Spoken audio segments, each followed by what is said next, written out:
أشهد أن لا إله إلا الله وحده لا شريك له وأشهد أن محمدا عبده ورسوله أما بعد فأعوذ بالله من الشيطان الرجيم بسم الله الرحمن الرحيم. All the guests, Assalamu alaikum wa rahmatullahi wa barakatuh. Peace and blessing of Allah be upon you all. First of all, I would like to express my sincere gratitude to all of our non-Ahmadi guests who are attending our annual convention despite not being members of our community. Today, during my address, I will briefly speak about the founder of Islam, the Holy Prophet Muhammad, peace and blessing of Allah be upon him, and his incomparable efforts towards establishing peace in the world. You may be quite surprised or even astonished to hear this, given that today we see many so-called Muslims who are destroying the peace of the world and who seek to justify their extremist acts in the name of the Holy Quran and the Holy Prophet Muhammad sallallahu alaihi wasallam.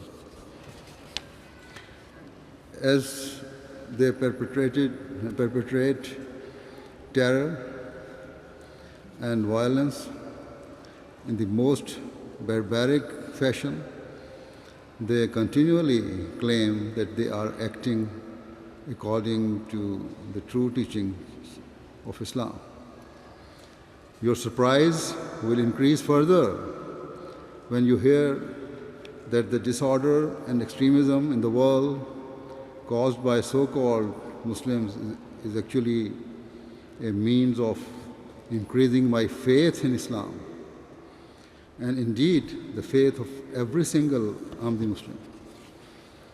Perhaps you will be confused by this and wonder why it is that the faith of Ahmadi Muslim increases upon seeing the extremist acts of certain other Muslims.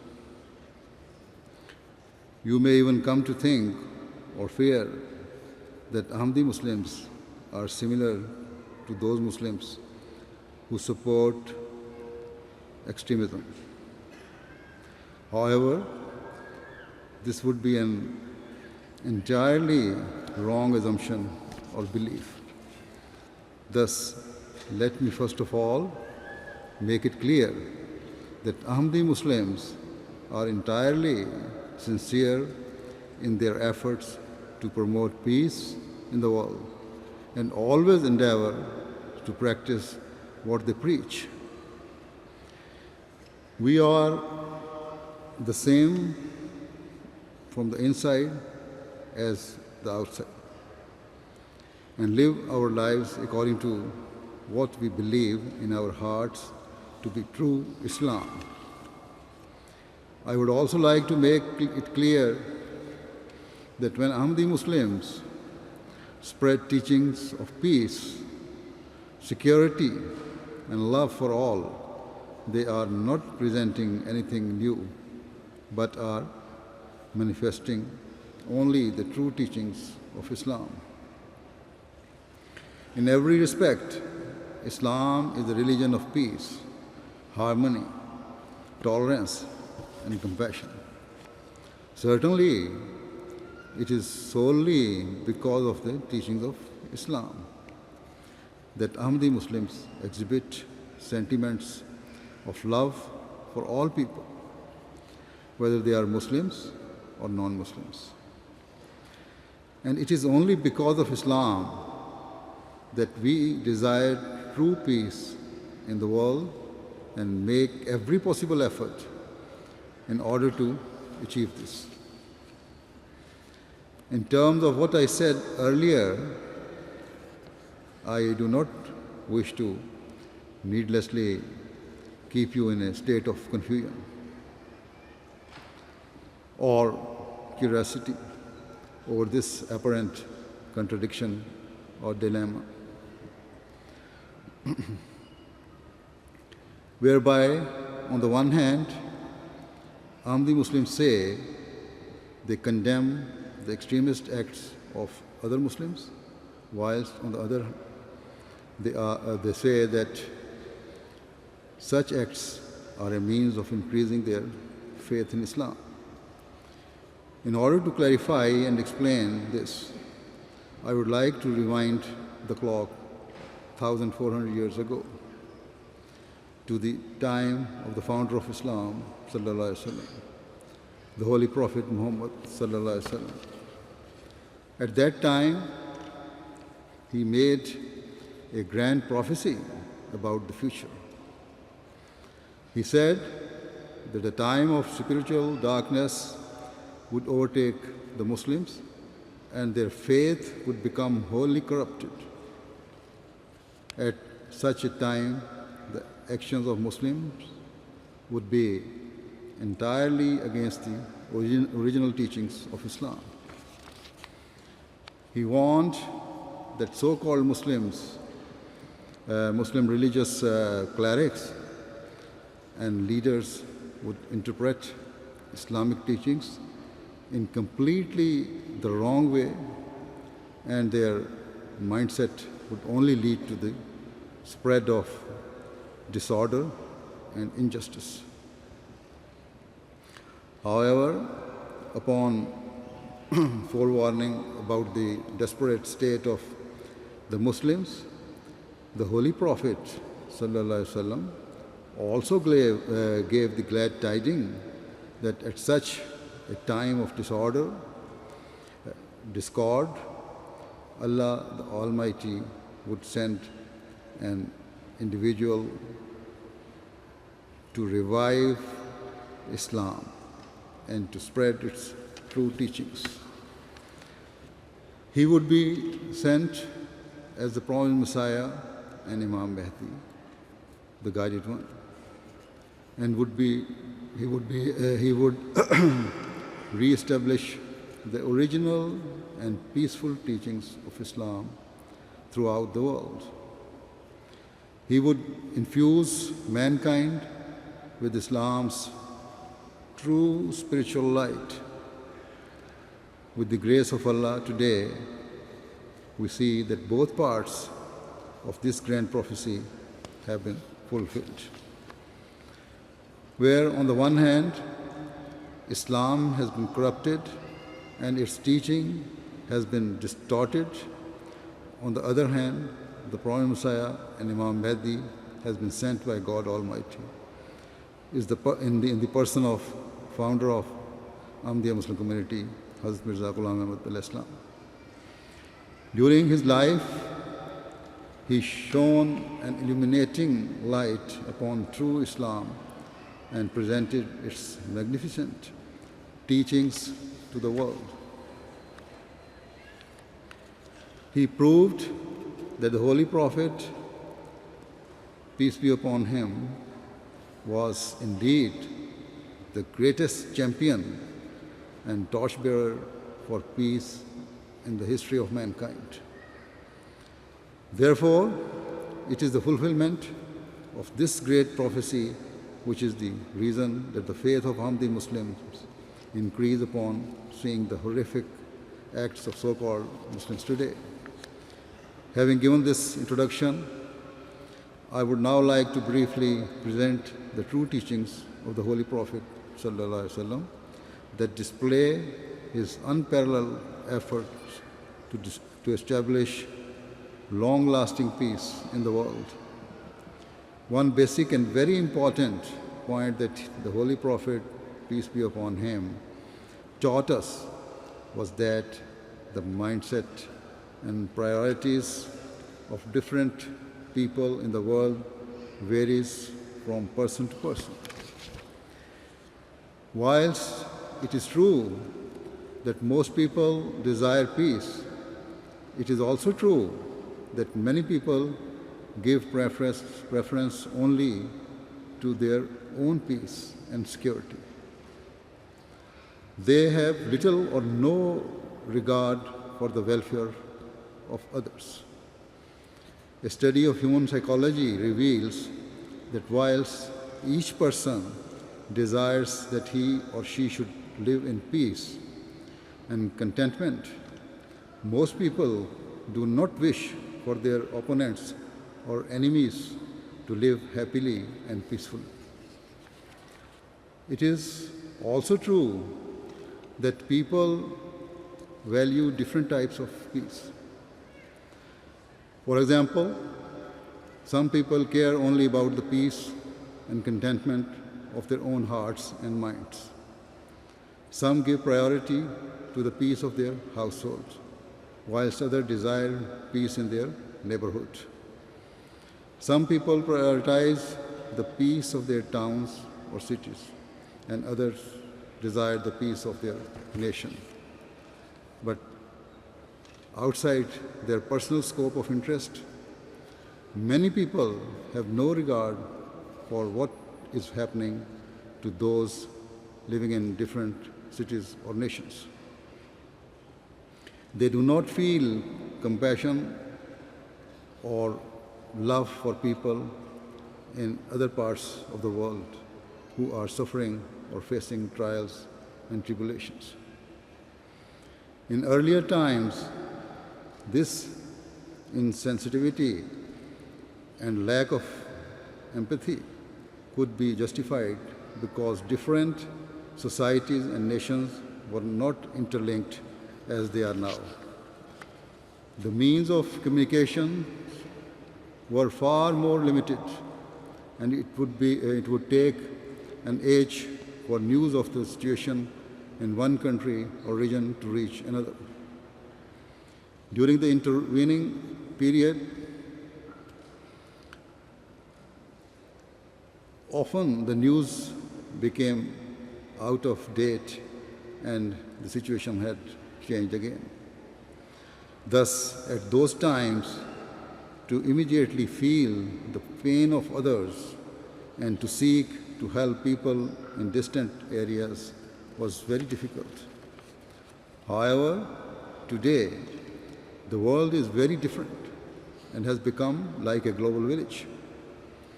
Nevertheless, whilst the world has joined together and distances and communication barriers have eroded, yet there still continues to be a denial that we are all linked together.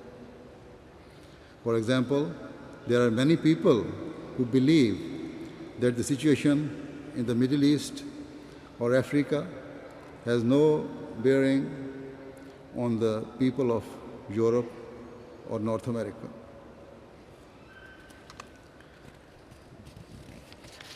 Similarly, many people living in Australia or the Far East continue to believe that the disorder prevalent in other parts of the world, such as the conflict between Ukraine and Russia, will have no impact on their lives or their countries. Generally speaking, there remains a belief that increasing disorder and restlessness we see today is limited to the affected regions, and the impact will not spread further afield. However, having said this, there's one burning issue that is causing a shift in attitudes and understanding. The issue I am referring to is immigration and the wider issue of integration.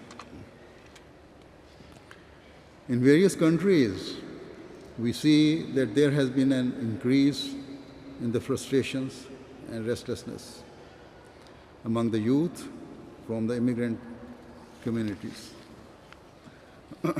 Some of those frustrations are boiling over to the extent that certain young immigrants have been radicalized and have joined extremist groups.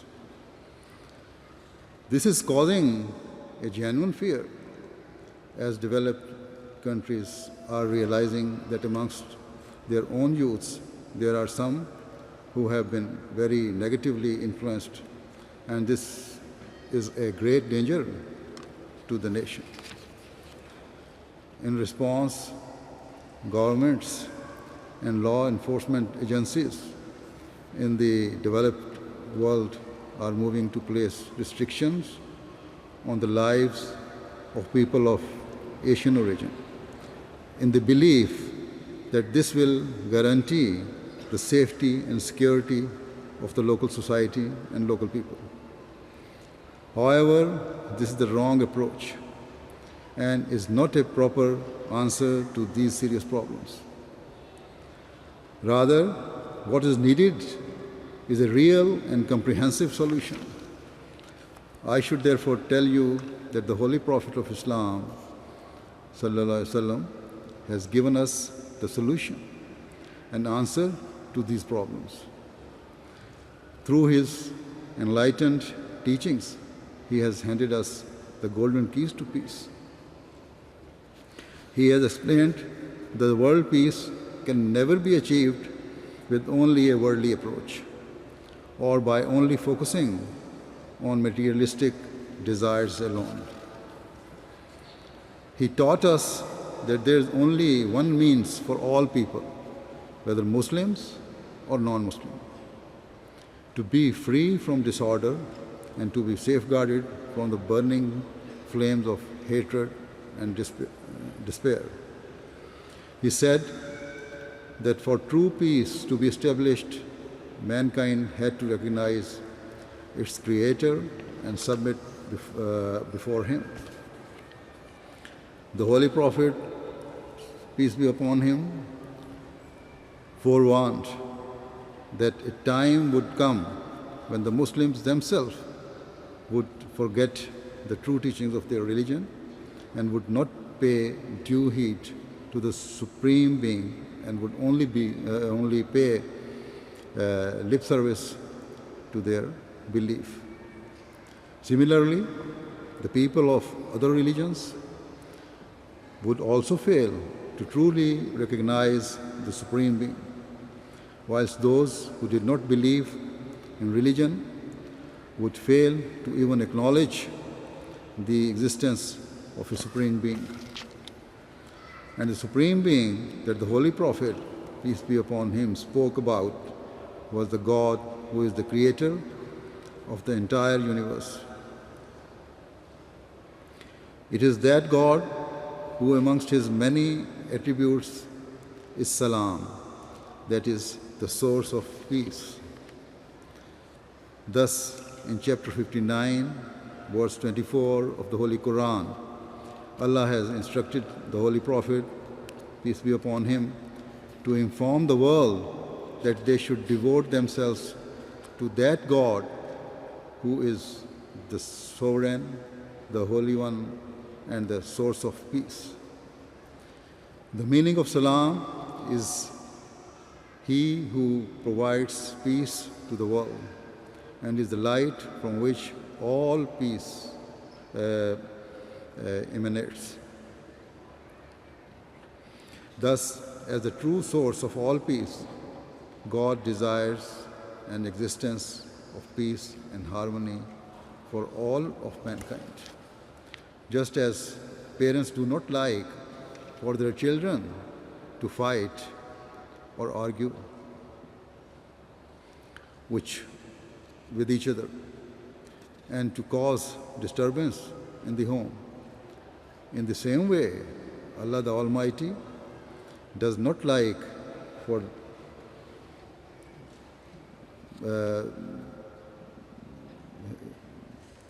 the people to be like disorder or conflict among His creation.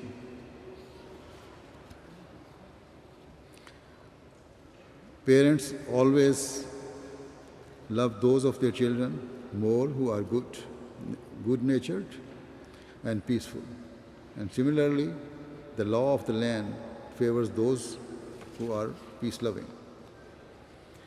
Likewise, according to our faith, Allah the Almighty loves those who are able to control their emotions and are peaceful.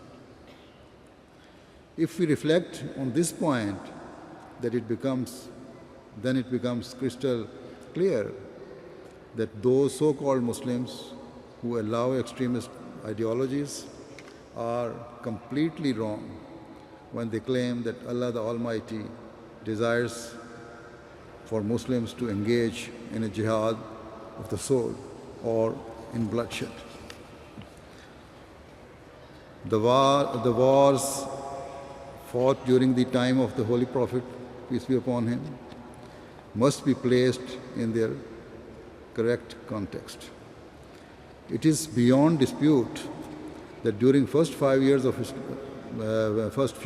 Islam, the Holy Prophet, peace be upon him, and his followers were subjected to the most brutal persecution and merciless opposition. After years of restraint, the Holy Prophet, peace be upon him, was given permission by Allah the Almighty to engage in a defensive war against the non-Muslim aggressors. This permission was given in chapter 22, verse 40 of the Holy Quran, where Allah said that He was granting permission because war had been forced upon the Muslims, and so they had been left with no choice but to respond and to defend themselves. As for why a response was necessary, Allah the Almighty clarified it in the very next verse, verse 41.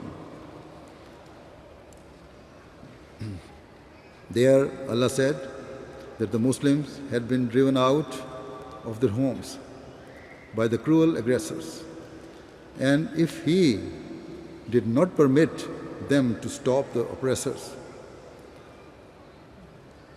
from their persecution and force, then no person would be able to live in peace. If the Muslims did not defend themselves, then neither religious people nor anyone else would be able to live with security thereafter. In the same verse, Allah has said that if the Muslims did not defend themselves, then no churches would remain safe, nor synagogues, nor temples, and nor would mosques, even though these were places of worship in which people joined together to proclaim the name of God, to spread peace and to remove all forms of evil from their hearts and minds. Therefore, permission to stop the oppressive hand of those who waged war was granted by Allah, because otherwise all places of worship and the peace of the world itself would be completely destroyed. Thus Allah allowed the Holy Prophet, peace be upon him, to wage defensive war only for the sake of ending cruelty and injustice. Permission was granted to stop those who wish to seize the basic rights and liberties of all people. Permission was granted to stop those who sought to destroy the very foundation of religious freedom. And permission was granted not only to defend Islam, but to defend all religions and all forms of belief. We also learn from this verse that the mosques and the places of worship of other religions are built as beacons of peace, to spread teachings of love and compassion, and never to promote extremism or hatred of any form. Furthermore, in chapter 8, verse 62 of the Holy Quran, Allah the Almighty bestowed upon the Holy Prophet, peace be upon him, a truly beautiful teaching that enlightens Muslims about how to establish peace and security even during a state of war or conflict. In the verse, Allah says that if your enemy reaches out and extends his hand towards peace,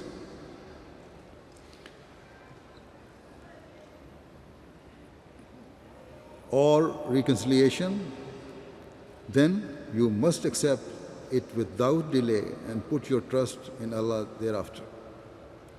Thus, Muslims have been told to trust Allah rather than to assume that the enemy is deceiving them or is not sincere in their desire for reconciliation.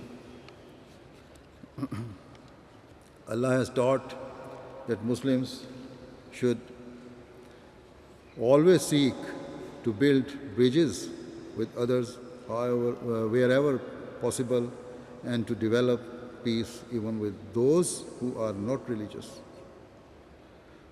who disbelieve in God, or who bear enmity in their hearts against Islam.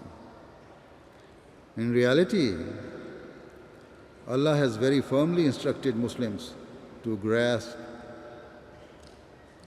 with both hands any opportunity to salvage peace for the sake of the harmony of the world. Furthermore, the Holy Prophet, peace be upon him, also conveyed the commandment of God given in chapter 41, verse 35 of the Holy Quran, in which Allah the Almighty has said that for the sake of peace, you should respond to evil only with goodness and piety. The underlying wisdom behind this is that if you respond to hatred with love, then there is a chance that from the depths of enmity and division, sincere friendship and unity can emerge. What a beautiful teaching this is.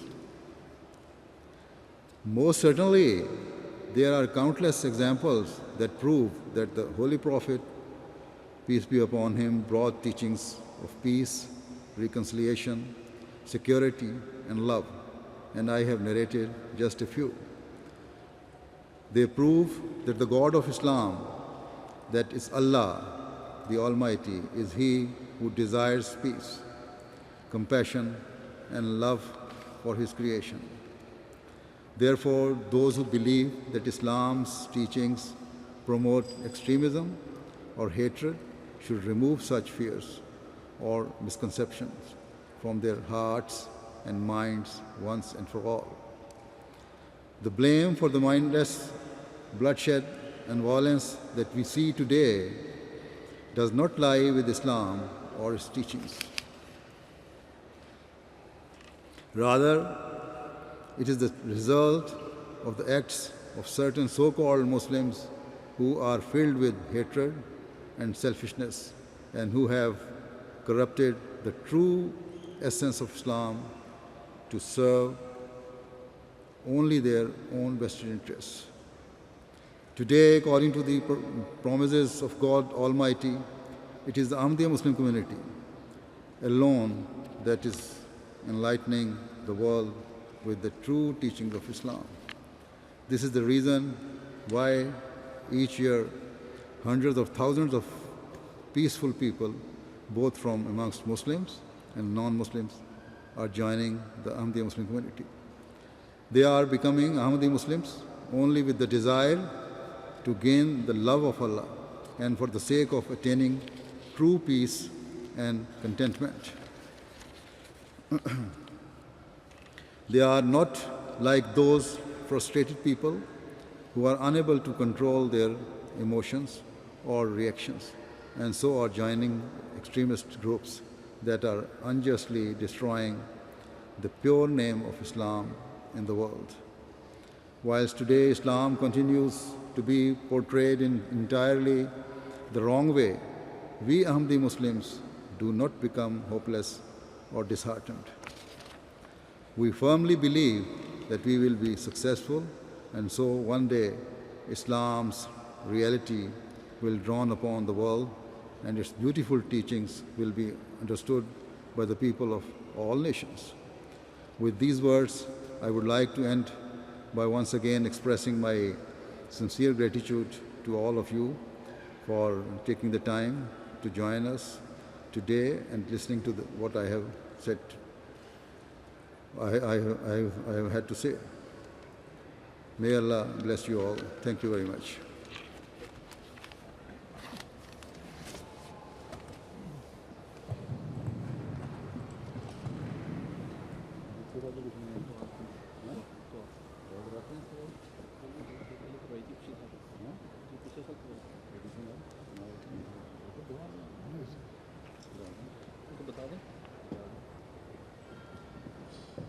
Seine Heiligkeit wird uns jetzt in ein stilles Gebet leiten. Sie können auf Ihre Art und Weise daran teilnehmen.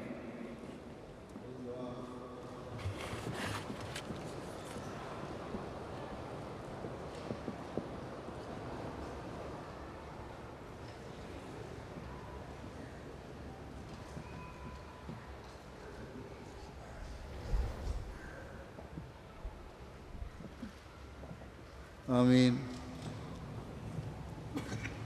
Assalamu alaikum warahmatullah.